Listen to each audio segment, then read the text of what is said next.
Selamat pagi pemirsa, saya Siti Isneni Nur akan menemani Anda dengan beragam informasi terkini di antaranya.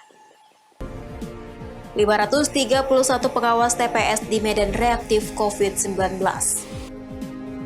Puluhan pendeta di Karo doa bersama antar gereja atas tragedi pembantaian satu keluarga di Sigi, Sulawesi Tengah. KSC Batubara bantu bibit ikan dan paket sembako kepada warga. Selain cuplikan berita tadi, kami juga akan menghadirkan beragam informasi lainnya. Pemirsa, kita jelang sumut hari ini pagi selengkapnya.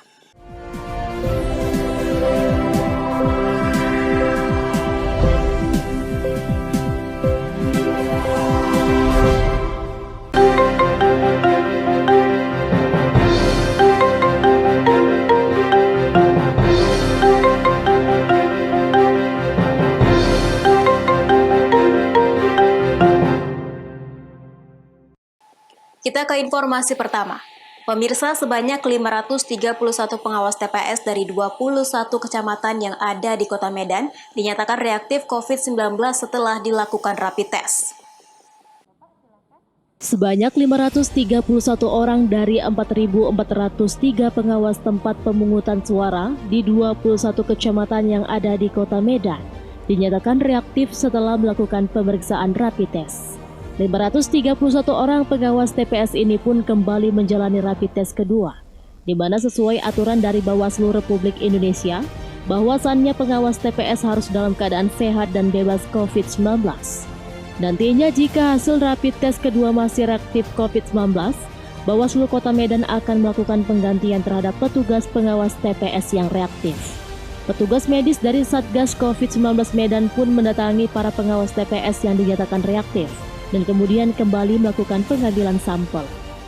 Hasil rapid test kita yang kita laksanakan pada kemarin, rapid test pertama itu dia ada sekitar 531 yang reaktif dan akan dilakukan rapid test ulang pada khusus untuk yang reaktif itu pada hari ini. Pada hari ini akan di rapid test. Kebetulan kan hari ini kita pengawas kecamatan itu melakukan BIMTEK kepada pengawas TPS, BIMTEK yang kedua, ya. Nanti petugas medisnya nanti akan yang melakukan rapid itu akan datang ke lokasi acara masing-masing bagi yang reaktif saja. Nah, akan kita lakukan bantuan. Jadi hasilnya nanti jika masih reaktif juga maka akan digantikan PAW.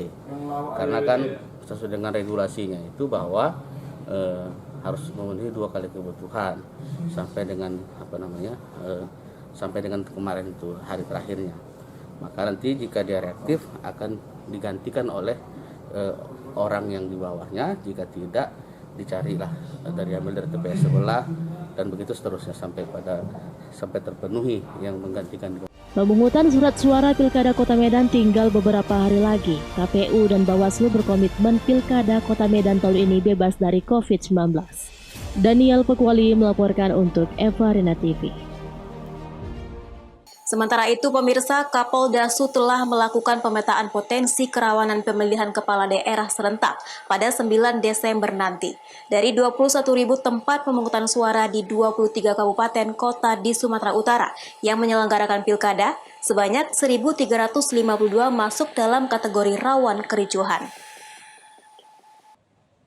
Kapolda Sumatera Utara Irjen Pol Martuani Sormin menegaskan tidak ada pihak manapun yang masih meragukan sinergitas TNI dan Polri jelang pemilihan serentak kepala daerah pada 9 Desember nanti.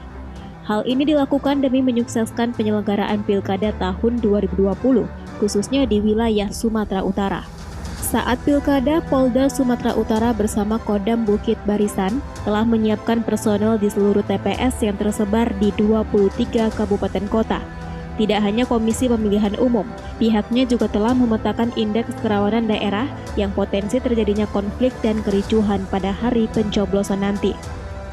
Di mana dari 21.000 tempat pemungutan suara yang tersebar di Sumatera Utara, 1.352 diantaranya masuk dalam kategori rawan kericuhan yang meliputi beberapa daerah seperti Kota Medan, Kabupaten Humbang Hasudutan, Kepulauan Nias, Tapanuli Selatan, dan daerah lainnya.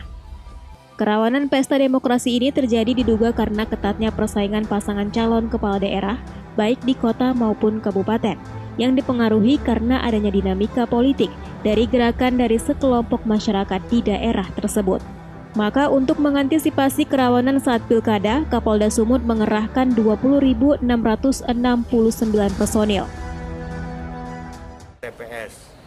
Sekali lagi saya perintahkan kepada seluruh anggota Polri dan kami sepakat dengan Pangdam kemarin untuk anggota TNI dan Polri harus netral. Tugas kami hanya mengamankan jalannya pemilihan kepala daerah kabupaten kota di 23 wilayah di Sumatera Utara. Langkah kami yang kedua adalah semua anggota yang ditugaskan PAM TPS sudah melewati tes reaktif atau tidak untuk coronavirus. Untuk apa? Supaya menjamin anggota itu sehat dan jangan pulang dia membawa penyakit. Yang ketiga, seluruh anggota kami yang komorbid, memiliki riwayat hidup, penyakit gula, darah tinggi dan lain sebagainya, kami tidak libatkan di TPS. Dan ada berapa titik kerawanan pilkada di Sumut? Dari 21.000 TPS di Sumut, kami melihat beberapa kerawanan. Seluruh Nias kami nilai rawan, apakah Kota Madiun Nias, Gunung Istoli, Nias Barat, Nias Utara, Nias Selatan itu kami kategorikan sebagai rawan. Kemudian daerah kedua adalah Kota Medan sendiri, ketiga Tapanuli Selatan, yang keempat Humbang Hasundutan meskipun itu lawan kota kosong, tapi kelihatannya ada dinamika politik yang luar biasa. Tapi secara umum Polda Sumatera Utara dengan backup Kodam 1 Bukit Barisan sudah siap untuk mengamankan pelaksanaan pemilihan kepala daerah. Pihaknya juga sudah melakukan rapid test pada semua personil yang ditugaskan untuk melakukan pengamanan di TPS. Wahyu Pratama melaporkan untuk Eva Rina TV.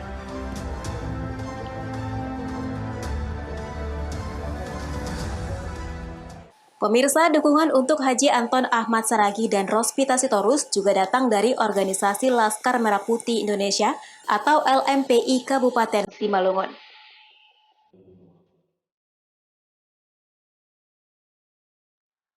Organisasi Laskar Merah Putih Indonesia atau LMPI Kabupaten Simalungun, Sumatera Utara, 30 November 2020, resmi mendeklarasikan dukungan untuk Haji Anton Ahmad Saragih dan Rospita Sitorus pada pemilihan Kepala Daerah Kabupaten Simalungun 9 Desember mendatang.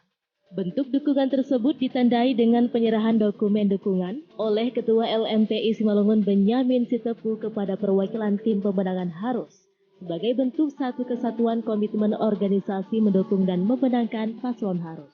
Kegiatan yang dilaksanakan di Aula T. Johan Garingging Pematang Raya dihadiri puluhan kader serta pengurus LMPI di tingkat kabupaten dan perwakilan beberapa ketua PAC di tingkat kecamatan.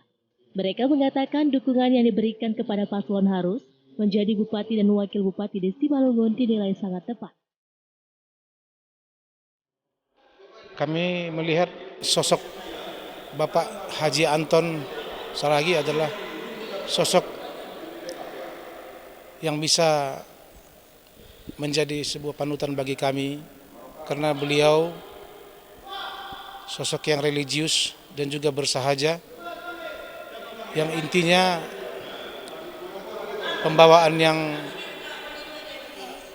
sebiasa-bisanya mungkin low profile ya.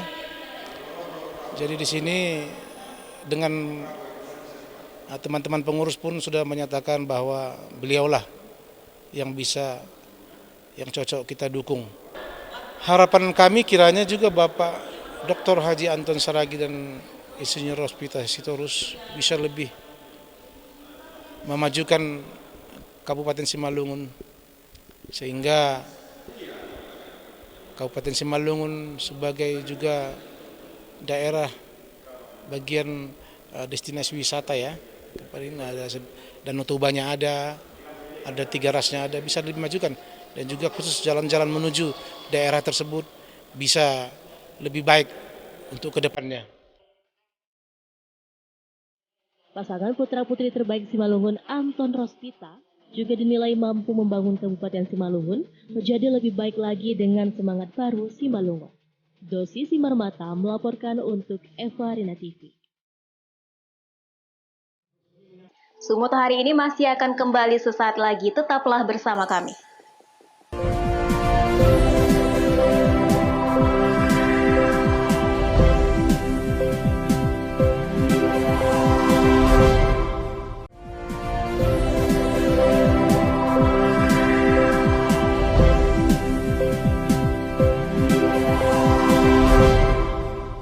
Terima kasih Anda masih bersama kami.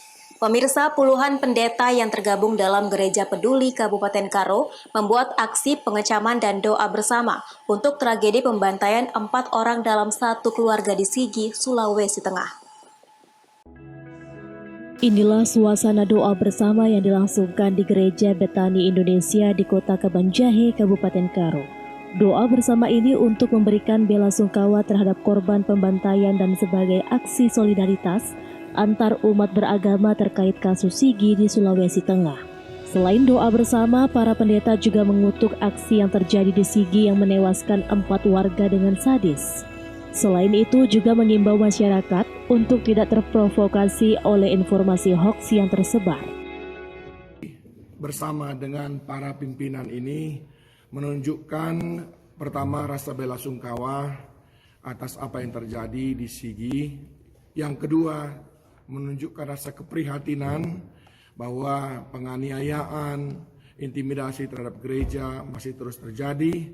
Yang ketiga, kami ingin meminta supaya semua pihak dapat tenang, tidak terpecah-pecah. Dan yang keempat juga, sebagaimana disampaikan oleh Bapak Ketua Gereja Peduli, kita mendesak pemerintah supaya segera bertindak dan menangkap para pelaku daripada pembunuhan yang sangat keji ini. Para pendeta berharap pemerintah dan aparat harus cepat menangani kasus yang melibatkan SARA ini. Chandra Bukit melaporkan untuk Eva Rina TV.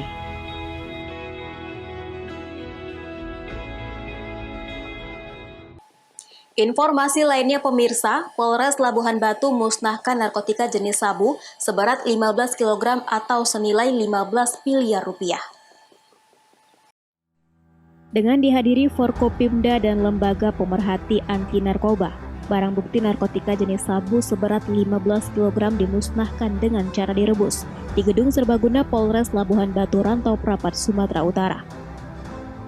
Kegiatan pemusnahan barang bukti sabu ini bentuk komitmen pihak kepolisian bersama seluruh elemen termasuk masyarakat di dalamnya, bersama-sama untuk memerangi dan menekan peredaran narkotika di wilayah hukum Polres Labuhan Batu, agar memastikan masyarakat aman dan nyaman. Kapolres Labuhan Batu AKBP Denny Kurniawan menyebutkan, barang bukti sabu seberat 15 kg ini merupakan hasil pengungkapan sindikat narkotika jaringan antar provinsi Aceh, Sumut, dan Riau. Selain 15 kg sabu yang disita, petugas yang terdiri dari Sat Narkoba Polres Labuhan Batu dan Tim Dir Narkoba Poldasu juga berhasil mengamankan 2 orang pelaku yang merupakan warga Medan Marelan pada 12 November 2020 lalu di Jalin Sumsei, Sumut, Labuhan Batu Selatan. Kepada kedua pelaku, petugas mengambil tindakan tegas dan terukur, sehingga kedua pelaku tewas dikarenakan pelaku melakukan perlawanan saat pengembangan dan pengungkapannya. Polres Labuhan Batu, kita bersama-sama menyaksikan pemusnahan barang bukti narkotika jenis sabu-sabu sebanyak 15 kg. Barang bukti ini adalah hasil pengungkapan sindikat narkotika jaringan Medan, jaringan Provinsi Aceh dan Provinsi Medan, Sumatera Utara dan Provinsi Riau. Yang beberapa waktu lalu pelakunya kita amankan dan kita berikan tindakan tegas, tepat dan terukur pada saat pengungkapannya. Kegiatan pemusnahan ini adalah salah satu bentuk komitmen kami, Polres Labuhan Batu beserta seluruh elemen yang terkait termasuk masyarakat di dalamnya untuk bersama-sama kita memerangi dan menekan peredaran narkotika yang ada di wilayah Labuhan Batu Raya untuk memastikan bahwa masyarakat dapat merasa aman dan nyaman. Ditambahkan Kapolres, sabu 15 kg ini bila dinominalkan mencapai senilai 15 miliar rupiah. Dan dengan diamankannya barang bukti sabu tersebut, pihaknya berhasil menyelamatkan 150.000 jiwa. Ucok Sitorus melaporkan untuk Eva Rina TV. Sementara itu, pemirsa, Badan Narkotika Nasional Kabupaten Serdang Bedagai, Sumatera Utara musnahkan barang bukti narkotika jenis sabu seberat 108,72 gram yang dikendalikan salah seorang bandar yang masih mendekam di lapas kelas 2B Tebing Tinggi. Keempat pelaku yang diamankan yakni berinisial MRM 23 tahun, MF 23 tahun, dan MAS 40 tahun.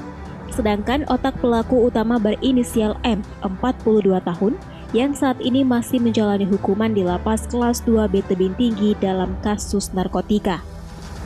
Barang bukti berupa sabu seberat 111,72 gram, satu alat hisap sabu, satu buah timbangan elektrik warna putih, dan 3 unit handphone, serta uang tunai hasil penjualan sabu sebesar Rp1.500.000.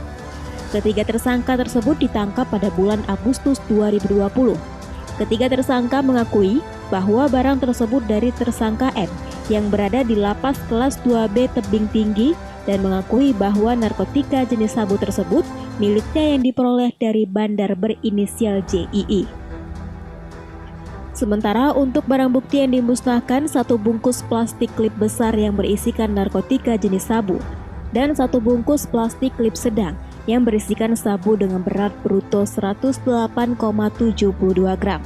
Sedangkan narkotika jenis sabu disisihkan seberat 12,7 gram untuk barang bukti di persidangan. Dalam penangkapan kami mendapatkan barang bukti 111,7 gram, kemudian mendapatkan plastik klip dan timbangan digital.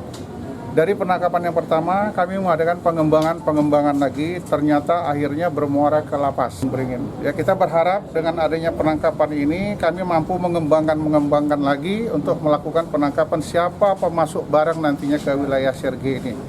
Kami telah bekerja sama dengan BNNP Sumatera Utara.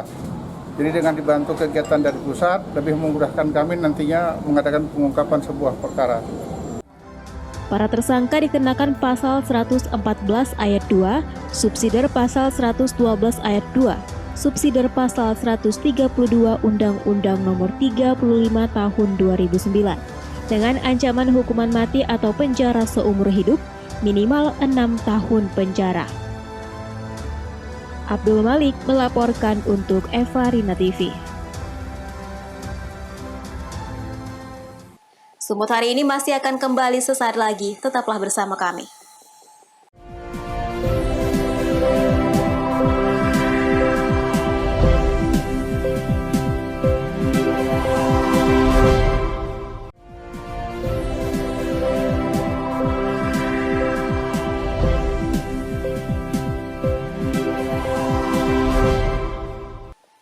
Terima kasih Anda masih bersama kami.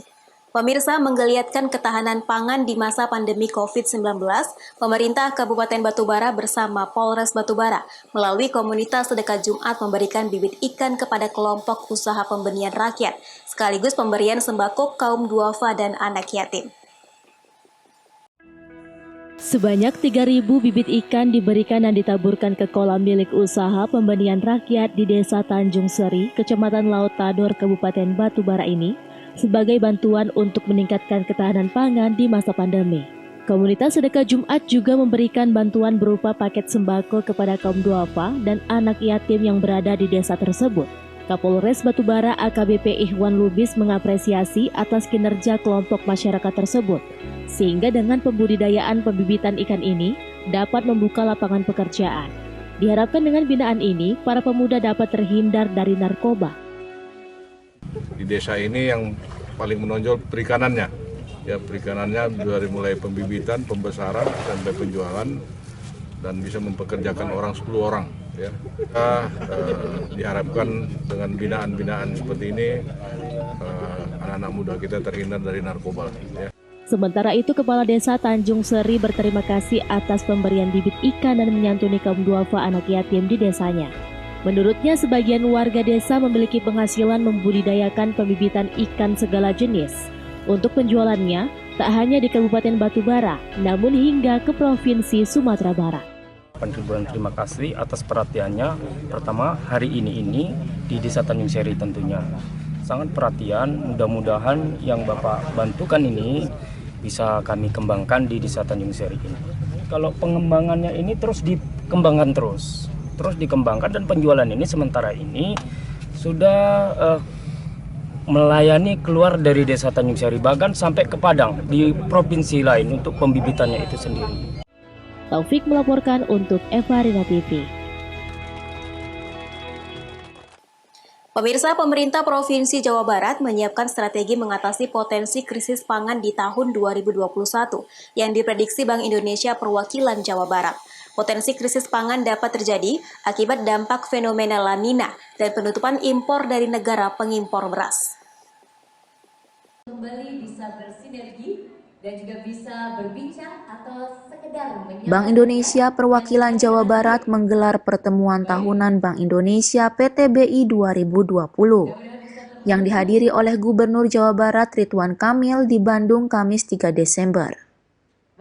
Dalam pertemuan tahunan Bank Indonesia tahun 2020 ini memperlihatkan progres laju ekonomi Jawa Barat yang mengalami pertumbuhan positif walaupun berada di bawah nol, yakni minus 1,95%. Di tahun 2021, BI Jabar memperkirakan laju pertumbuhan ekonomi bisa meningkat 4,5% hingga 5,5%. Dengan catatan harus konsisten seiring kebijakan dan dukungan pemerintah dalam menggerakkan perekonomian secara terukur.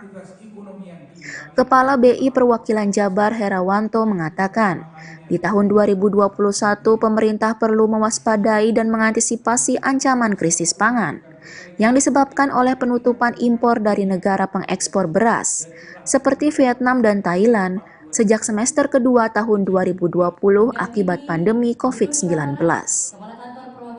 Ini menjadi PR bersama untuk mengendalikan inflasi terutama di 2021 karena kemungkinan ada sedikit gangguan dari beberapa sumber impor pangan kita di luar negeri yang mungkin merestriksi pembelian.